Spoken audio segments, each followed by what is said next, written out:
patung senior, atau kita biasa menyebutnya patung Yesus Tuhan berdiri. Patung ini keberadaannya itu sejak awal kedatangan bangsa Portugis. Jadi pada prinsipnya orang Wure itu orang Portugis.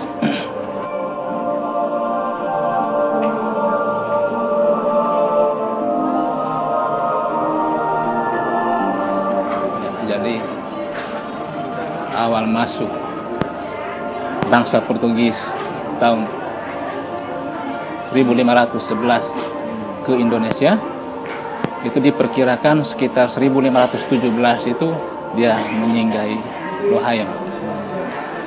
Kemudian dari Lohayong itu ke Larantuka, tapi pada waktu itu Larantuka masih kerajaan kafir.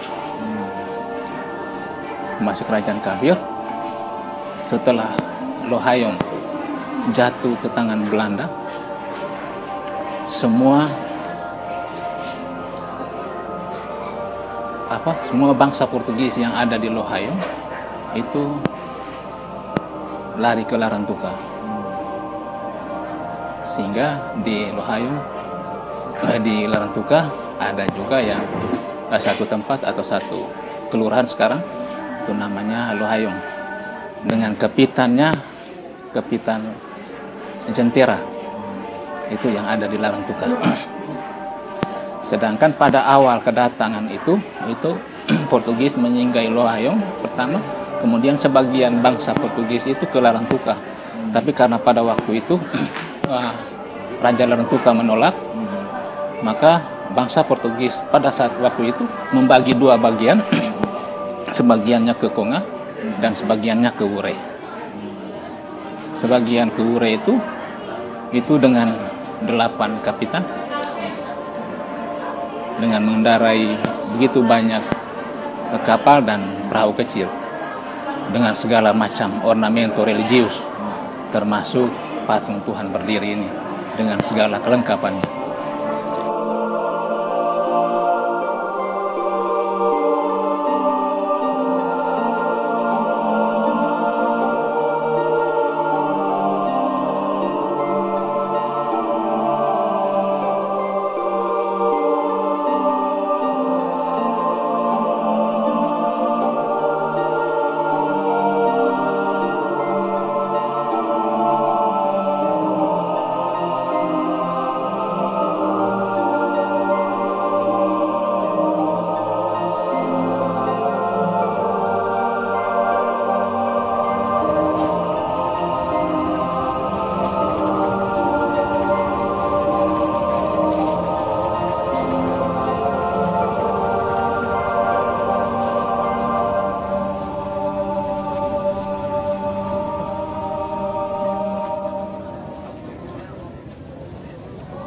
Jadi semua kisah sengsara Yesus itu tuh ada di Wure, dengan patungnya dan lagu-lagunya dan juga prosesinya. Jadi itu mulai dari kelahiran, itu ada lagu yang dinyanyikan pada saat kelahiran itu, pada saat Natal, itu juga dengan prosesi Natal. Nah, kemudian setelah itu Perpetu.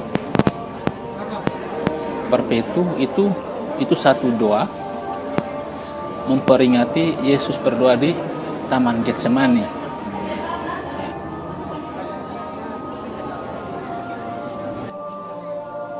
Salib itu namanya Cruz Pecado.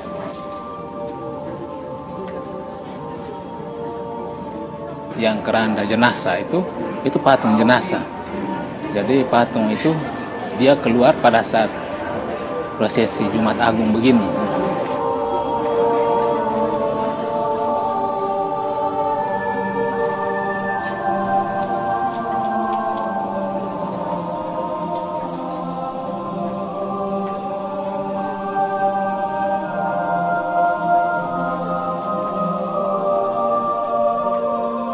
Jadi prosesi Jumat Agung itu lengkap. Nah, ada salib kosongnya, tapi itu diawali dengan prosesi Prapaskah. prosesi pembukaan Prapaskah itu pada Minggu Krus. Itu ada prosesi Minggu Krus juga, prosesi Krus Kosta namanya. Prosesi itu kita membawa patung yang salibnya di bahu, sehingga patung itu dinamakan patung Krus Kosta, salib di bahu. Krus Kosta, salib di bahu.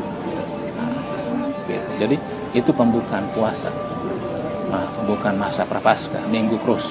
Itu ada prosesinya. Kemudian berlanjut sampai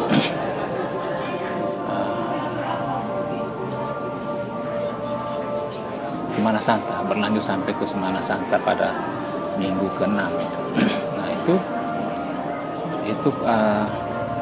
hari Rabu Trewa juga ada upacaranya, ada upacara Trewa. Nah itu upacara tradisi di gereja.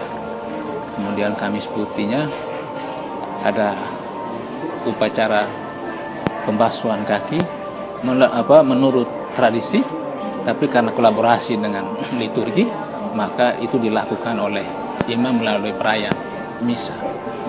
Tapi liturginya tetap jalan, tradisinya tetap jalan Kamis Putih.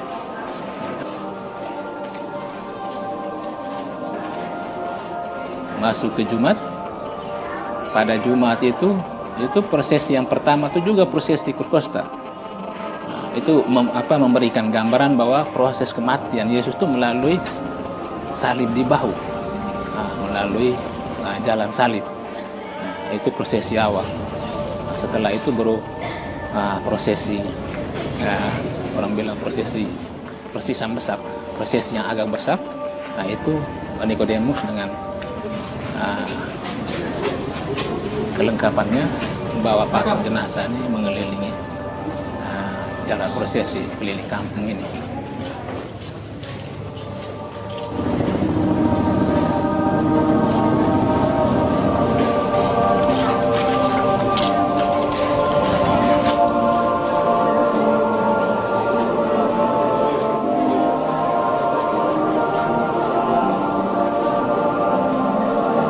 Kalau yang kotak itu namanya nicu. Nicu. Itu mungkin bahasa Portu. Namanya nicu. Itu satu tempat atau almari atau tempat untuk menyimpan patung-patung. Tapi itu dalam ukuran kecil itu nicu. Tapi kalau sudah semacam Bunda Maria punya ini, itu namanya tori. Dia sudah namanya tori. Jadi tori itu ukurannya sudah lebih besar. Itu bisa dengan kotak besar seperti itu, atau peti besar, atau juga ada bangunan khusus kecil, kepela kecil. Kepela kecil yang namanya tori.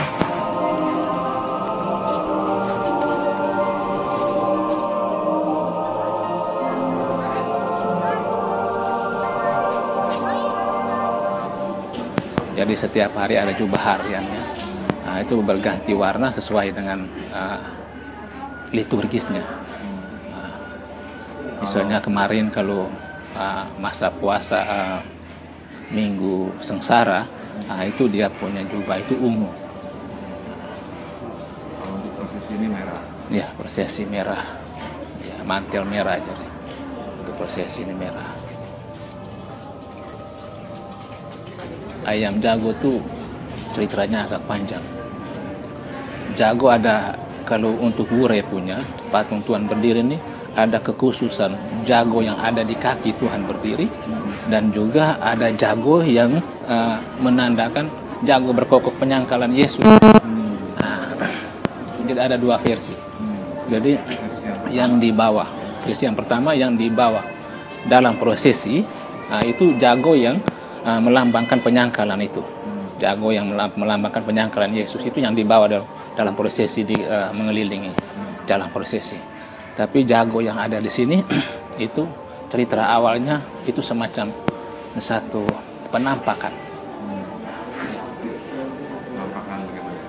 Itu bapak tua, ada satu bapak tua orang Balaweling Solor. Itu dia ke pasar Wewadan. Dia ke pasar Wewadan, lalu dulu tidak ada kapal, tidak ada perahu motor. Jadi hanya pakai dayung saja orang Balaweling. Jadi selalu di setiap perahu mereka itu selalu ada ayam jantan untuk membangun ke mereka ketika dini hari. Itu di perahu. Nah, ketika dia berlabuh di sini, pulang dari pasar Waiwana, dia berlabuh di pantai sini, dan pada waktu itu Kepela masih di sebelah sana. Kepela masih lama. Jadi pada waktu dia berlabuh, ada bapak tua satu, Pastor Barat. Pastor Barat datang menawarkan ayamnya itu. Dia merasa bahwa ayam itu kan yang menjaga dia setiap hari. Nah, siang hari, malam hari juga jaga dia, bersama dia di perahu. Jadi agak sulit dijual. Tapi entahlah, itu mungkin satu jalan Tuhan. Akhirnya Bapak Pastor Barat ini bisa membeli ayam itu. Tapi pada saat itu juga dia tidak bawa uang, bapak tua ini. Jadi dia pesan kepada bapak tua orang Balaweli itu, dia bilang, "Amang, kau tunggu di sini, saya pulang ambil uang dulu, baru datang saya bayar." Nah, bapak tua itu juga percaya bapak ini Pastor Barat ini. Dia juga menunjuk bahwa saya punya rumah juga tidak jauh dari sini. Saya punya rumah dekat situ. Dan dia menunjuk pas kapela itu. Jadi setelah dia menunggu cukup lama di perahu, bapak tua Pastor Barat Eropa ini tidak pernah datang. Akhirnya dia ikut ke rumah itu. Dan ketika dia mau masuk rumah itu, rumah Kepela dulu masih sederhana sekali, masih dengan bambu, kemudian dindingnya itu masih dengan anyaman daun lontar. Jadi waktu itu ada satu bapak yang rumahnya dekat di kapel waktu itu, dia marah. Dia bilang, "Ini kapela, jadi tidak mungkin tuan rumah ini beli engkau punya ayam." Dia bilang tidak, dia menunjuk rumah ini. Dan begitu mereka dua alot berdebat, ayam di dalam berkokok. Lalu dia langsung firasat sebab itu saya punya ayam. Akhirnya dia dobrak pintu yang masih sedang bebas masih itu, dia dobrak masuk dan dia lihat dia punya ayam. Tapi pada waktu itu menurut cerita bapak tua bahwa ayam itu sudah jadi patung tapi masih sempat berkokok. Ya. Makanya dalam buku itu tidak dituliskan itu karena itu satu mitos yang itu sangat tidak diterima, ya, tidak diterima oleh logika. Ya. Makanya itu buku itu saya tidak muat. Ya. Nah, ayam itu sempat berkokok, tapi dia masih cukup bertahan beberapa lama karena kapelanya masih sederhana sekali. Ayam jantan yang lain juga masuk karena mau bertengkar dengan mau bertarung dengan ayam jantan yang berkokok itu. Akhirnya ayam itu jatuh dan pecah. Ya. Pecah. Terus disambung lagi? Tidak. Bapak tua dulu tidak terlalu pikir tentang itu, tidak rawat lagi. Tapi bekas pecahan waktu pindah Kepela ke tempat ini masih ditemukan. Ya, tahun sekitar tahun 50-an masih, 40-an, 50-an masih ditemukan. Ya. Jadi ayam itu sebenarnya dia patung tapi masih berkokok. Jadi sedikit aneh soal itu. Dipercaya gitu. Ya, itu dipercaya. Itu sangat-sangat dipercaya karena zaman dulu orang biasa mengatakan agama masih kental sekali, keyakinan masih sangat kuat.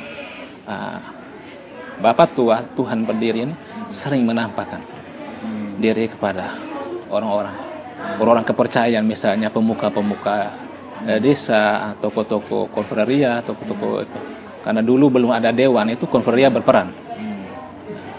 Jadi misalnya ada satu musibah yang akan terjadi menimpa kampung atau satu misalnya gempa bumi besar, itu dia sudah menyangkalkan diri, kasih tahu ya.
dan minyak ini adalah sarana penyembuhan sebenarnya. Ya, karena minyak itu dalam kitab suci juga itu sering namanya minyak itu digunakan Maria Magdalena membasuh kaki Yesus, sehingga minyak itu juga minyak kelapa ini juga kita gunakan sebagai apa? Menggunakan minyak kelapa untuk membersihkan tubuh Tuhan pada saat muda tua, atau dalam bahasa Portu sensera. Kalau airnya? Nah, air juga sama, sensera. Kemudian sensera itu apa? Itu dalam bahasa Portu yang arti sesungguhnya itu berhias. Sensera itu arti sesungguhnya berhias.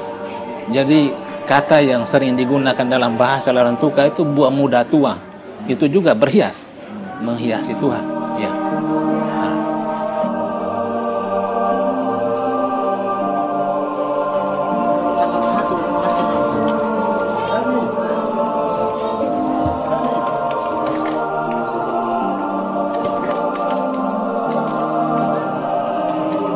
Jadi orang begitu punya keyakinan sangat tinggi terhadap patung Tuhan berdiri, maka kotoran yang melekat di kapas melalui minyak itu menjadi satu sarana penyembuhan yang sangat mistik,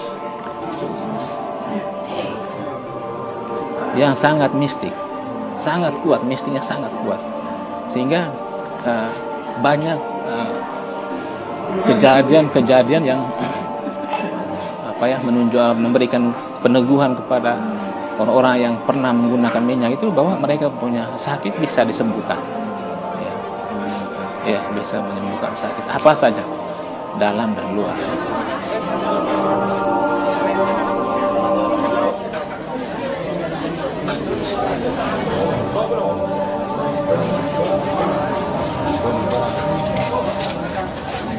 Untuk prosesi ini dan untuk kampung ini, namanya tradisi itu berarti bahwa warisan. Ya, jadi itu satu kebudayaan, satu kebiasaan yang diwariskan dari nenek moyang kepada kita. Jadi tentu namanya tradisi tidak berubah seirama liturgi.